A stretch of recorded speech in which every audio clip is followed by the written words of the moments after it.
오늘 저 처음 보는 사람들도 있죠. 이제 한 달에 한 번씩 여러분 저를 주일날 보기 어렵습니다. 두 번째 주일에 제가 지금 미사로 가기 때문에 제가 없어도 그렇구나 그렇게 이해를 하시면 좋겠어요. 자, 오늘 우리가 읽은 말씀 가운데 보면 여호와를 공경하라 그런 말씀이 있죠. 여호와를 공경하라. 그런데 신앙생활이라고 하는 게 하나님을 섬기고 하나님을 공경하는 거거든요. 여호수아 24장에 보면 여호수아가 그의 사역을 마치는 말미에 가서 이제 백성들을 독려하면서 그러죠. 너희가 섬길 자를 택하라. 이 땅에 있는 우상을 섬기든지 아니면 여호와 하나님을 섬기든지 섬길 자를 택하라. 나와 나의 집은 오직 여호와만 섬기겠노라. 그렇게 말하죠. 그러니까 우리가 신앙생활이라고 하는 게 하나님을 섬긴다는 뜻이에요. 아멘. 오늘 아멘 안 했죠, 낮에. 그래서 오신 분이 바짝 긴장시켰죠. 그냥 여러분이 아멘을 잘해주면요, 처음 낯선 분이 오시면 다 긴장을 하는데 좀 풀어드리는 거예요. 근데 아멘도 안 하고 딱 노려보고 있으면 긴장할 수밖에 없잖아요, 그죠? 저한테는 안 해도 괜찮아. 저는 이제 뭐가 긴장이 되겠어요? 여러분의 얼굴 보면 하나도 긴장이 안 돼. 자, 그래서 하나님을 우리가 신앙생활 한다는 건 하나님을 섬긴다는 뜻이고 하나님을 공경한다는 뜻이에요. 섬긴다는 말은 하나님을 공경하는 것이다. 아멘. 그래서 오늘 성경에 보니까 여호와를 공경하라 그랬죠. 그죠?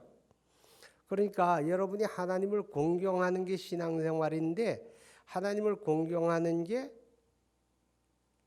두 가지 원칙이 있어요. 하나는 거기에는 반드시 최선이 들어가야 돼요. 최선이. 그렇죠? 공경을 하는데 최선이 들어가지 않으면 공경이 아니에요. 그 다음에 공경을 하는데 두 번째 조건은 뭔가 하면 그분의 뜻에 맞게 해야 되는 거예요.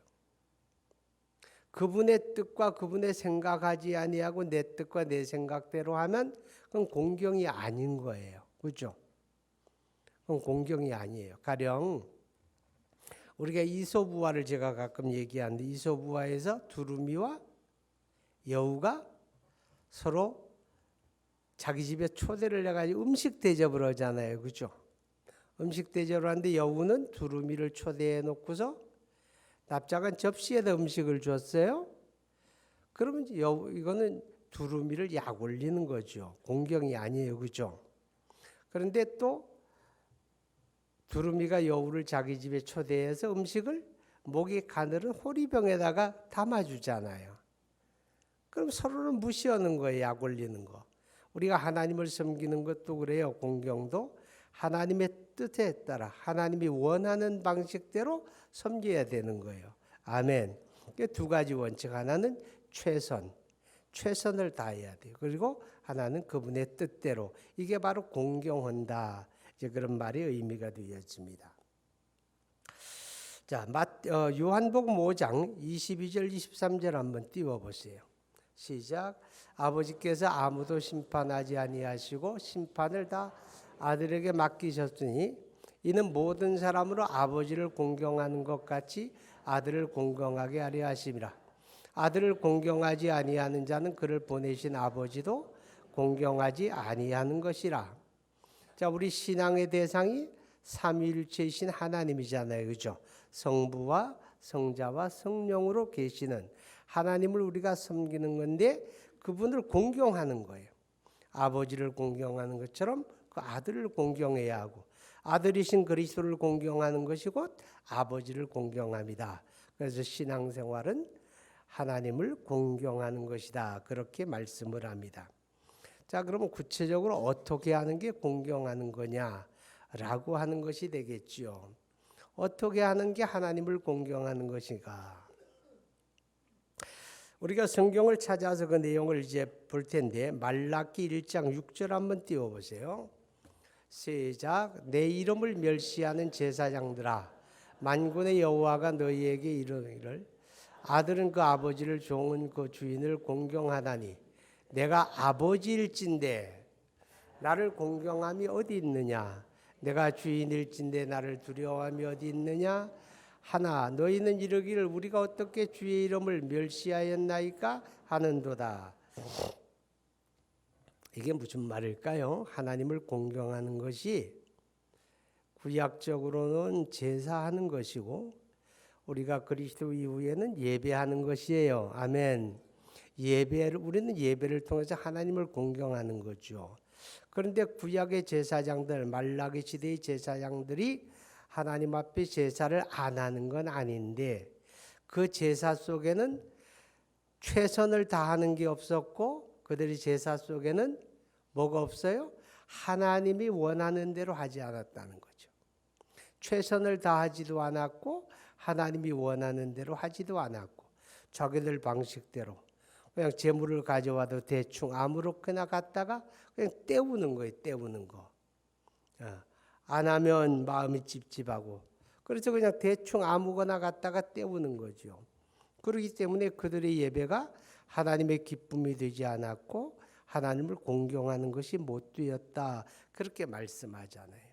여러분 그것이 오늘 저와 여러분이 가지는 우리 예배에다가 한번 적용을 해보세요. 우리가 예배를 하는데 어떤 사람의 예배는 하나님의 기쁨이 될 것이고 어떤 사람의 예배는 하나님이 외면할 수도 있는 거예요. 왜요? 그 예배 속에 두 가지가 충족이 돼요. 하나는 최선을 다하고 있느냐 그 말이죠. 그죠? 우리가 예배하는 시간에 최선을 다하고 있느냐. 우리가 예배하는 방식에 있어서 정말 하나님이 원하는 대로 예배하고 있느냐. 우리가 이거를 생각을 해야 되는 거예요. 요즘에 와서는 예배가 자꾸 세속화된다 그런 얘기들을 많이 듣게 돼요. 여러분 예배가 세속화된다는 게 뭐예요? 하나님 중심의 예배가 아니라 사람을 중심하는 예배로 바뀌고 있다는 거죠. 우리 눈에 보여지지 아니하는 하나님을 중심으로 하지 않고 눈에 보여지는 사람이 중요한 거죠. 어떻게 하면 사람의 귀를 사로잡을까? 어떻게 하면 사람의 눈을 현혹할까? 어떻게 하면 사람의 마음을 얻어낼까? 모든 예배가 그것을 중심으로 가게 되면 그거는 타락한 예배고 그래서 하나님을 공경하는 게 아니다 그 말이죠. 할렐루야. 여러분 예배가 중요한 이유가 뭐예요? 예배가 중요한 건 하나님이 우리에게서 그 예배를 찾으신다 그랬잖아요. 하나님의 영이시니 예배하는 자는 영과 진리로 예배하라. 하나님은 이렇게 자기에게 예배하는 자들을 찾으시느니라. 그 예배가 가정의 예배가 되었든 아니면 교회가 가지는 공적인 예배가 되었든 모든 예배를 하나님이 기뻐하시는 거예요. 할렐루야.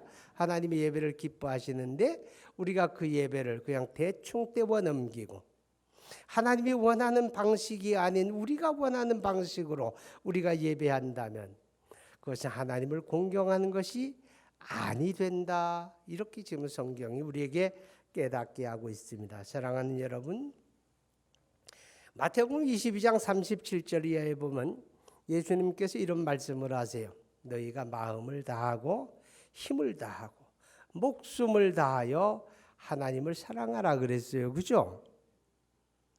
그게 최선을 다하는 거예요. 우리가 예배하는데 최선을 다하는 건 그런 거예요. 마음을 다하는 거예요. 우리의 성품을 다하는 거예요. 힘을 다하고 정말 목숨을 다해서 하나님을 예배하는 거예요. 거기에 우리가 최선을 다하는 거죠. 그냥 이 시간 때워 넘기고 다음에 빨리 약속 잡아서 가야 할 텐데 다음을 생각하게 되면 그건 집중하는 예배가 안 되잖아요. 우리가 금년 한 해 동안 예배로 하나님을 공경합시다. 예배로 하나님을 공경해 보세요. 그 예배의 소중함을 여러분들이 느끼고 알게 되어진다 그 말이죠. 그 예배 속에 하나님이 우리를 만나 주시게 되고 하나님이 예배 속에 우리를 만나 주심으로 우리에게 회복이라는 게 있는 거예요. 우리 안에 변화라는 게 일어나는 거예요. 우리 안에 하나님이 새롭게 하시는 역사를 우리가 경험하게 되어집니다. 우리가 단 한 번의 예배라도 정말 하나님이 받으시기에 합당한 여호와를 공경하는 그런 예배자가 되기를 축복합니다. 자, 그다음에 두 번째 말씀을 읽어봅니다. 요한복음 14장 21절 봐요. 시작. 나를 사랑하는 자는 아버지의 사랑을 받을 것이요 나도 그를 사랑하여 그에게 나를 나타내리라. 우리가 주님 사랑하는 방법이 뭘까요? 계명을 지키는 거다 그랬죠. 하나님의 말씀을 잘 지키는 거예요. 자, 이제 마태복음 15장 8절 한번 봐요. 이번에 찾아봐야 돼요. 나왔네. 아닌데. 시작. 이 백성이 입술로는 나를 공경하되 마음은 내게서 멀도다. 입술로는 나를 공경하는데 마음은 내게서 멀도다. 그 9절부터 내려가면서 보게 되면 그게 뭘 말하는가 하면 입으로는 하나님 사랑해요, 하나님 예배해요, 하나님 찬양해요 하는데 순종은 안 한다는 거예요. 하나님의 말씀을 순종은 안 하는 거예요. 제멋대로 하는 거예요. 하나님 공경하는 게 아니다 그 말이죠. 그러니까 우리가 하나님을 공경하는 첫째는 예배하는 거고 둘째는 뭐예요? 하나님의 말씀을 지켜 살아가는 겁니다. 아멘. 하나님의 말씀을 잘 지켜 살아가야 돼요. 할렐루야. 올 한 해 동안 그런 결단이 저와 여러분에게 있기를 주의 이름으로 축복합니다. 하나님의 말씀은 다 납득이 되고 이해가 되고 그렇구나. 그래서 순종하는 건 아니에요. 하나님의 말씀이라고 하는 건 하나님의 지혜의 차원에 하나님의 능력의 차원에서 보여지는 말씀이기 때문에 이 말씀을 제한적인 인간이 다 납득하고 다 이해하고 다 깨달아져 가지고 그렇구나. 그래서 순종할 수는 없어요. 깨달아지고 이해되어지는 것도 은혜지만은 중요한 건 믿고 순종하는 거예요. 하나님이 내 아버지이심을 믿고 그래서 그 하나님의 선하심을 믿고 지금은 이해가 안 되고 무슨 말인지 납득이 안 되어도 나에게 그 말씀을 주시는 분이 내 아버지고 내 아버지는 선하시니까 선하신 아버지가 나를 망할 일을 시킬 일이 없다. 아멘. 그거예요. 그걸 인정하게 되면 우리가 하나님의 말씀에 순종하게 됩니다. 우리가 읽었던 말씀 잠언에 보면 이렇게 말해요. 6절에 너는 범사에 그를 인정하라 그리하면 내 길을 지도하시리라. 그를 인정하라. 그를 인정하게 되면 아버지 되심을 그가 선하심을 인정하게 되면 우리가 말씀에 아멘하고 순종할 수가 있어요. 그게 하나님을 공경하는 겁니다. 할렐루야. 이제 우리가 시간이 지나가면 지나갈수록 많은 사람들이 점점 하나님을 사랑한다고 입술로는 고백하지만 그 삶으로는 말씀에 순종하기보다 세상의 가치와 세상의 풍조를 따라서 살아가는 그런 불신앙적인 모습이 점점 많아진다라고 성경은 우리에게 예고하고 있습니다. 여러분이 이런 시대를 살아갈수록 다른 사람들이 어떻게 살든 나만이라도 하나님의 말씀을 지켜 살겠다는 이런 다짐과 결단이 있기를 바랍니다. 여러분 하나님의 신실하심은 뭐예요? 하나님의 신실하심은 하나님이 하신 말씀에 대해서 하나님이 책임진다는 뜻이에요. 사람도 신실한 사람은 자기 말에 대해서 최대한 책임을 지려고 하잖아요. 그래도 인간은 한계가 있으니까 실수할 때도 있지만 전능하신 하나님은 실수하는 법이 없습니다. 아멘. 그래서 우리가 말씀에 순종하는 게 하나님을 공경합니다. 그랬습니다. 자, 그 다음에 잠언 14장 31절 한번 띄워보세요. 잠언 14장 31절. 없으면 찾아봅니다. 우리가 직접 넘겨서 찾아봅시다. 조금만 넘어가면 돼요. 그죠? 14장 31절. 시작. 가난한 사람을 학대하는 자는 그를 지으신 이를 멸시하는 자요. 궁핍한 사람을 불쌍히 여기는 자는 주를 공경하는 자이니라. 자 보세요. 구제하는 게 말이에요. 구제하는 게 하나님을 공경함이에요. 그렇게 믿으세요? 구제가 하나님을 공경함이에요. 여러분 그렇기 때문에 구제는 할 수 있을 때 하는 게 아니라 해야 되는 일이에요. 우리가 다음 주에 이제 19일 구정을 앞두고서 1만원 구제연금에 참여합시다. 그렇게 오늘 교회 소식이 알렸죠? 다 들으셨어요? 예. 아니 째째하게 1만 원이 뭡니까? 이렇게 또 얘기하는 사람들이 있을 거예요. 그게 무슨 뜻이냐? 다 해보자 그 말이에요. 다. 마음만 있으면 어린아이도 할 수 있는 거예요. 그죠? 마음만 있으면 누구나 한번 다 해보자. 다 참여해보자. 우리가 우리 중심으로 살아오는데 그래도 이런 때에라도 우리가 한번 참여해보자 그 말이죠. 그죠? 그게 중요한 거예요. 그거. 나도 하고 애도 하고 다 한번 우리가 참여해보자.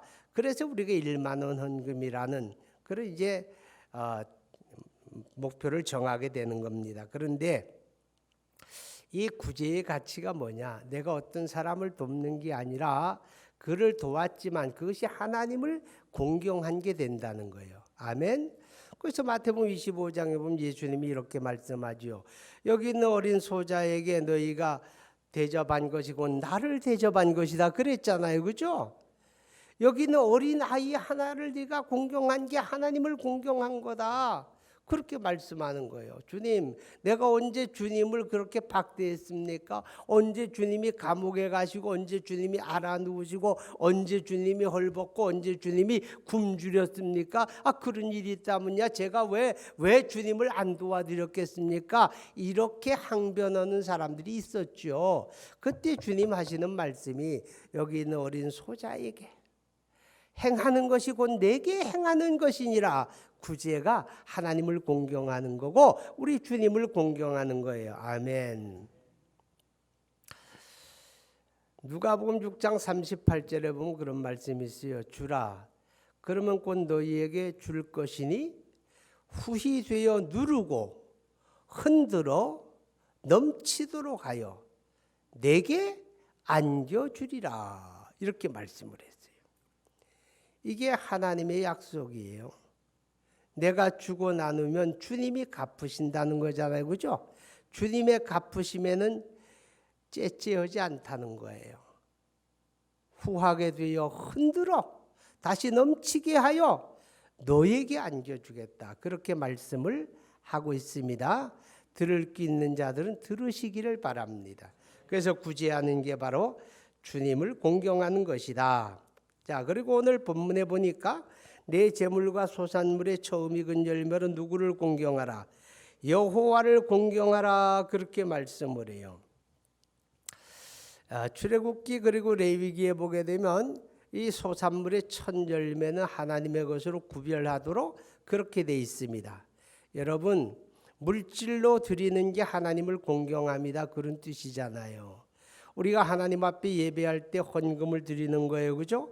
오늘도 헌금이 들어왔어요. 재정보헌신, 감사헌금 이렇게 들어왔는데 이 헌금을 드리는 게 바로 하나님을 공개하는 것이고 공경하는 것이다.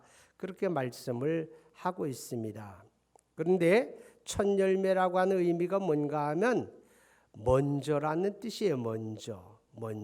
우리가 하나님 앞에 헌금 드리는 게 쉬워요? 어려워요? 예, 어렵다라고 생각하는 사람은 아직도 믿음이 좀 낮은 거예요. 헌금 드리는 게 쉽다라고 생각하는 사람은 이제 믿음이 그 차원에까지 간 거예요. 오늘 제가 미사에 가서 3부 예배를 드리고 점심을 거기서 먹고 왔어요. 점심을 먹고. 그런데 시골 사람들이 서울 사람보다 더 잘 먹더라고. 그래서 잘 먹었어요. 그런데 오늘 거기서 내가 세 사람을 기도해 줬어요. 세 사람을 기도를 해줬는데 내가 기도해 주면서 그 사람들 손을 딱 잡고 이렇게 했어요. 기도해 주면서 올해는 11조 합시다. 그랬어요. 아멘 그러더라고. 아니 담임 목사가 두 손을 꼭 잡고 기도해 주면서 올해는 11조 합시다. 그런데 안 되겠는데요. 그렇게 말할 수 없잖아. 이게 기회더라고. 그래서 내가 결단을 다 받아냈어. 한 사람은 11줄 하는데 대충 해요. 그래서 내가 손을 딱 잡고 기도해 주면서 올해는 11주 제대로 합시다. 그랬어요. 아멘 그러더라고. 참고로 준노가 아기 가졌어요. 아니 준노가 아기 가진 게 준노 색시가 아기를 가졌어요. 할렐루야. 그래서 내가 기도해 줬지. 자, 여러분, 하나님 앞에 헌금을 드리는 건 귀한 일입니다. 그렇죠? 귀한 일인데 뭐 여러분이 다 아는 내용이니까 내가 길게 설명할 필요가 없어요. 그런데 그 첫 것이라고 하는 게 먼저란 뜻이잖아요. 하나님 앞에 헌금 드리는 걸 내가 쓰고 남은 것 가운데 드리려고 생각하면 드릴 수가 있는 사람들이 별로 없어요. 돈이라고 하는 건 있으면 쓰게 되잖아요. 그죠? 다 쓰게 되는 거예요. 다 쓰고 난 다음에 그 다음에 헌금 드릴 게 뭐 그렇게 있겠어요. 그래서 먼저라는 이야기를 하는 거예요.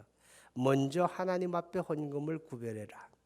내가 이달에 소득이 들어오면 먼저 하나님 앞에 11조 구별하고, 먼저 주일헌금 구별하고, 먼저 구별하지 않으면 감당할 수가 없는 게 헌금이에요. 근데 먼저 구별하는 사람은 끝까지 감당할 수가 있는 거죠. 자, 여러분, 하나님이 돈이 필요해서 돈을 내놓으라고 하는 건 아닌 거 아시죠? 하늘도 하나님의 것이고 땅도 하나님의 것이고 그 가운데 모든 게 다 하나님의 것입니다. 여러분이 헌금하지 않는다고 할지라도 하나님은 그가 원하는 일을 얼마든지 이루어 가실 수가 있는 거잖아요. 그죠? 얼마든지 다 이루어 갈 수가 있어요. 그런데 하나님이 우리에게 헌금할 수 있도록 하시는 건 우리로 하여금 우리의 것을 이 땅에 쌓지 아니하고 하늘에 쌓을 수 있는 기회를 주시는 거예요. 헌금을 통해서 하나님을 공경할 기회를 우리에게 주시는 것이다. 여러분, 이렇게 깨달을 수 있기를 바랍니다. 그럴 때 그것이 복이 되어지는 것이죠. 오늘 성경에 보면 그렇게 말해요. 내 재물과 내 소산물의 처음 익은 열매로 여호와를 공경하라. 그리하면 내 창고가 가득히 차고 내 포도주 틀에 새 포도즙이 넘치리라. 잘 된다는 거예요? 못 된다는 거예요? 그냥 잘 되는 게 아니죠. 그죠? 엄청 잘 되는 거예요. 넘치게 잘 된다. 지금 그렇게 말씀을 하고 있다 그 말이죠. 여러분, 우리가 말라기 3장 10절에 보면 11조에 대한 말씀을 하죠. 그죠? 온전한 11조를 하나님께 드려보라. 그래야만 하나님이 내 창고를 가득히 차고 넘치게 하시리라. 뭐 그렇게도 말씀을 했습니다. 구약 성경 사무엘하 6장에 보면 10절 이하로 12절까지 이런 말씀이 나옵니다. 여러분이 잘 아는 내용 중에 다윗이 왕이 되어서 제일 먼저 한 일은 하나님의 언약궤를 하나님 그 다윗성으로 옮겨오는 일이었거든요. 기랏 아르바라고 하는 데서 다윗성 예루살렘이죠. 그리로 옮겨오는 그런 작업을 하는데 나곤의 타작마당에서 화를 당하게 됩니다.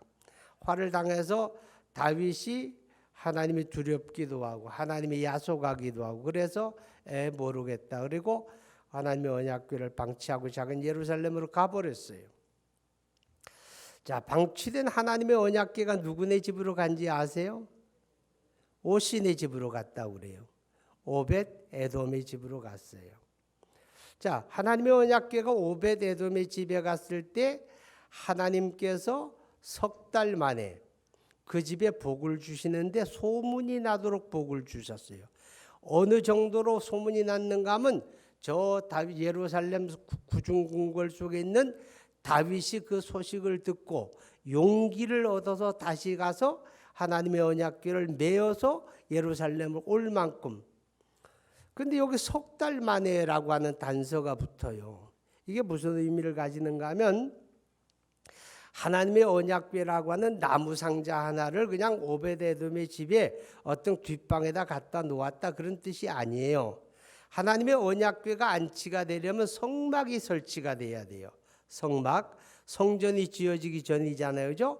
성막이 설치가 되어져야 하고 성막이 설치가 되면 아침 저녁으로 소제를 드려야 하고 번제를 드려야 해요. 그리고 거기 그것을 전문으로 따르는 제사장들 그리고 레위 사람들 그들의 숫자가 못 잡아도 수십 명이라고 못 잡아도 그럼 그 수십 명의 사람이 오벳에돔의 집에서 먹고 자고 사는 거예요.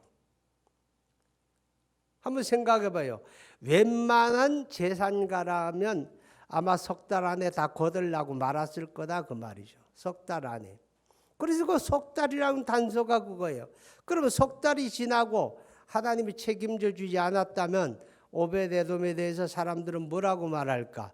오베데돔은 하나님 때문에 망했네, 이렇게 얘기할 거 아니에요. 하나님이 석 달 만에 책임을 져버렸어요. 그래서 그 집에 하나님이 복을 주셨는데 온 지역 사람들에게 소문이 나고 다윗에게도 그 소문이 들어갈 정도로 소문나는 하나님의 복을 주셨다. 그 말은 하나님이 오베데돔을 책임져 주셨다, 그런 뜻이 되어지는 거죠. 사랑하는 여러분, 우리가 하나님을 공경하는 방법은 하나님을 예배하는 것이고 하나님의 말씀을 아멘하고 순종하고 실천하는 것이고, 그리고 어려운 사람을 구제하는 것이고, 그리고 하나님 앞에 헌금하는 게, 이게 바로 하나님을 공경하는 것이다. 깨달아지면 아멘할 수 있기 바랍니다. 자, 기억하십시오. 하나님이 헛되지 아니합니다.